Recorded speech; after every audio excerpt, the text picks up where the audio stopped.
علیکم ورحمۃ اللہ وبرکاتہ۔ محترم اساتذہ کرام، معزز والدین، میرے پیارے ساتھیوں، آج میں آپ کے سامنے ایک اہم موضوع پر بات کرنے جا رہی ہوں اور وہ ہے والدین کی عزت۔ میرے پیارے دوستوں، اللہ تعالیٰ نے ماں باپ کو بہت بڑا مقام دیا ہے اور قرآن پاک میں اللہ تعالیٰ نے فرمایا اور اپنے والدین کے ساتھ اچھا سلوک کرو۔ یہ حکم اللہ تعالیٰ نے نماز کے ساتھ دیا ہے جو کہ اس کی اہمیت کو ظاہر کرتا ہے۔ ماں ہمیں 9 مہینے پیٹ میں رکھتی ہے، تکلیف برداشت کھاتی ہے اور پھر پیدا ہونے کے بعد راتوں کو جاگ جاگ کر ہماری خدمت کرتی ہے۔ باپ دن بھر محنت کرتا ہے تاکہ اچھا کھائے، اچھا پہنے اور اچھی تعلیم حاصل کرے۔ دوستوں، ماں باپ ہماری جنت ہے۔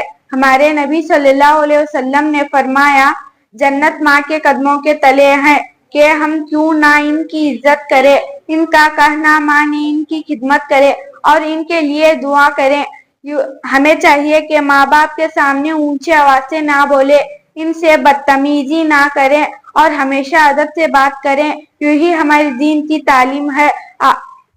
آخری میں یہی دعا کرتی ہوں کہ ہمیں اللہ تعالیٰ نے والدین کی عزت کرنے والا اور خدمت کرنے والا اور ان کے لیے ثواب جاریہ بنائے۔ آمین۔ السلام علیکم ورحمۃ اللہ وبرکاتہ۔